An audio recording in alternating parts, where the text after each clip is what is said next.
깜깜한 시골 마을의 한밤중입니다. 논두렁 사이로 개구리 울음소리만 간간히 들려오고 초가지분 위로 반달이 걸려 있습니다. 마당에서 놀던 아이가 무심코 입술을 오므려 휘파람을 불기 시작한 바로 그 순간 부엌에서 설거지를 하던 할머니의 손이 멈추고 대문까지 쩌렁쩌렁 울리는 목소리가 터져 나왔습니다. 이놈아 당장 그만둬. 밤에 휘파람 불면 벤 나온다. 아이는 겁에 질려 입을 다물었고 할머니는 한참 동안이나 마당 구석구석을 살피셨습니다. 마치 정말로 어둠 속에서 무언가가 기어나올 것을 걱정하시는 표정이었습니다. 이 장면은 대한민국에서 자란 사람이라면 누구나 한 번쯤 겪어본 기억일 것입니다. 그런데 여러분, 정말 휘파람을 불면 뱀이 나올까요? 과학적으로 뱀은 외의가 거의 없어 공기 중의 고주파 소리를 잘 듣지 못합니다. 2023년 호주 연구팀의 실험에 따르면 뱀은 80에서 160Hz 사이의 저주파에만 민감하게 반응하는데 휘파람 소리는 보통 2000Hz 이상의 고주파입니다. 즉, 과학적으로 보면 휘파람을 불어도 뱀이 달려올 가능성은 거의 없다는 뜻입니다. 그렇다면 왜 우리 조상들은 밤에 휘파람을 그토록 무서운 금기로 만들었을까요? 뱀이 아니라면 진짜 찾아온다고 믿었던 존재는 도대체 무엇이었을까요? 오늘 이 영상에서는 세 겹으로 숨겨진 이 금기의 비밀을 하나씩 파헤쳐 보겠습니다. 첫 번째는 조선시대 백과사전에 기록된 휘파람에 소름 끼치는 정체입니다. 두 번째는 무속신앙에서 무당이 휘파람을 불었던 진짜 이유입니다. 세 번째는 탄광갱도에서 광부들이 목숨 걸고 지킨 이 금기의 현실적 공포입니다. 자, 그럼 조선시대로 거슬러 올라가 보겠습니다. 조선 후기 실학자 이규경이 쓴 오주연문장전산고라는 백과사전이 있습니다. 1416개 항목에 걸쳐 당시의 모든 지식을 집대성한 이 방대한 책에 휘파람에 대한 놀라운 기록이 남아 있습니다.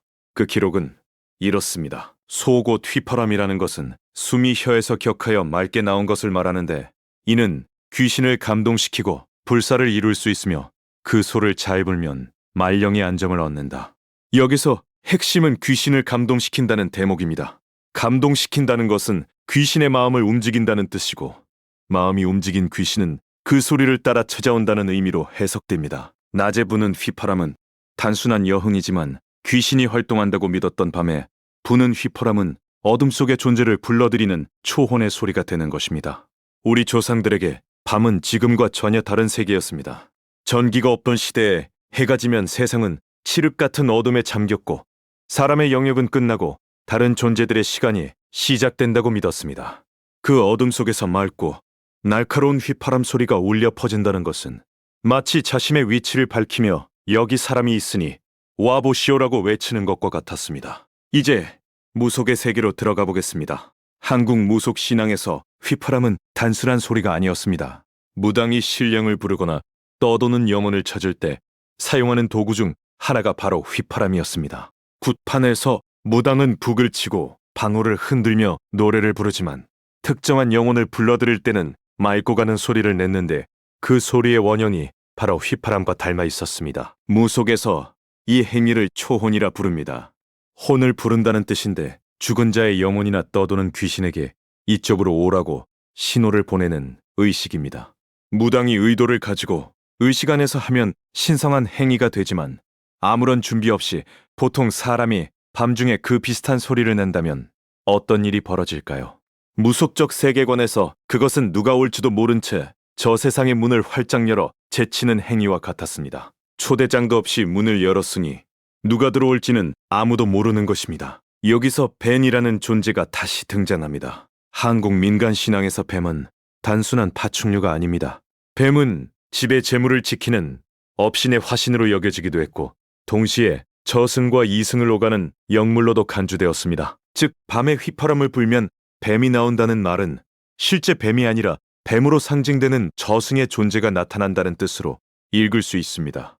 할머니가 뱀 나온다고 하신 그 뱀은 눈에 보이는 뱀이 아니라 눈에 보이지 않는 것의 다른 이름이었을 가능성이 큽니다. 자, 이제 시선을 돌려서 이 금기가 실제 생사의 문제였던 현장을 찾아가 보겠습니다. 1960년대에서 1980년대까지 강원도 태백과 정선의 탄광촌에서는 갱도 안에서 절대로 휘파람을 불지 않는다는 철칙이 있었습니다. 이것은 단순한 미신이 아니라 목숨이 걸린 금기였습니다.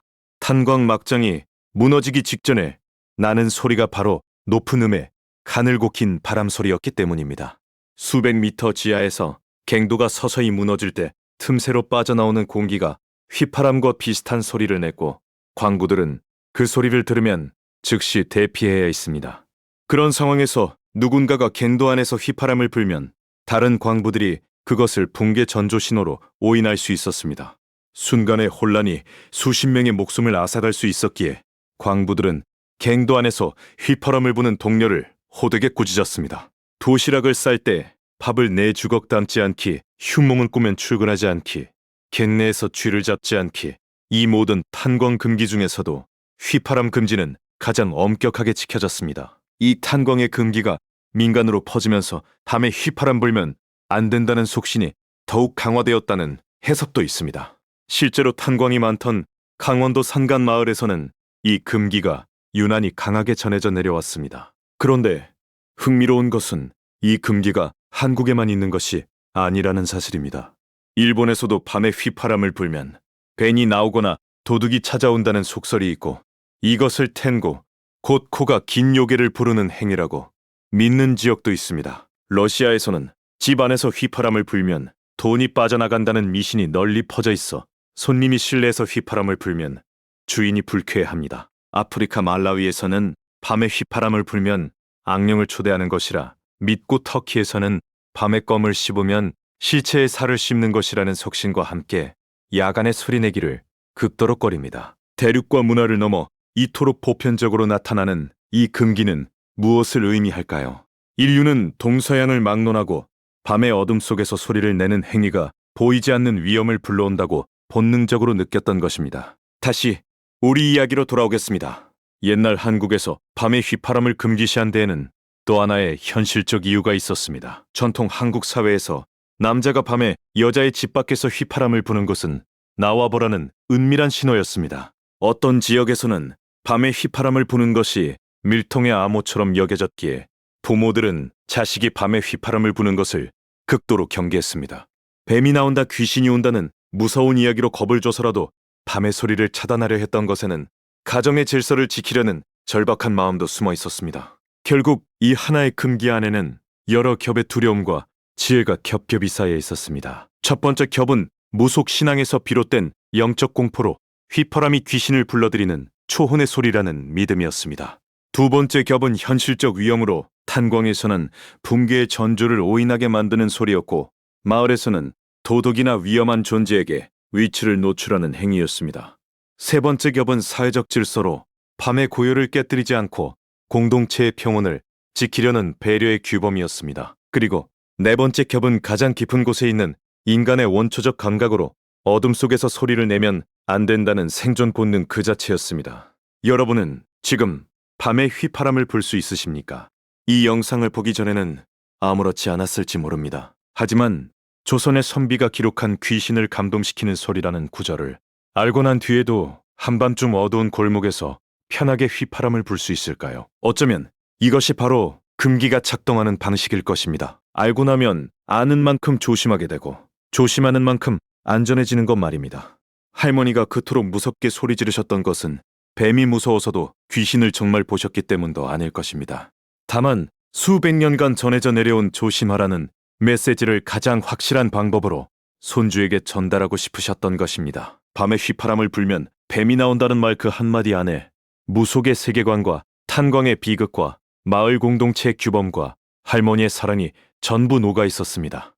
오늘 밤 혹시 집에 돌아가시는 길에 어두운 골목을 지나시게 되더라도 휘파람 대신 조용히 걸어주십시오. 그것이 천년의 지혜가 우리에게 남긴 가장 조용하고도 가장 깊은 당부이니까요.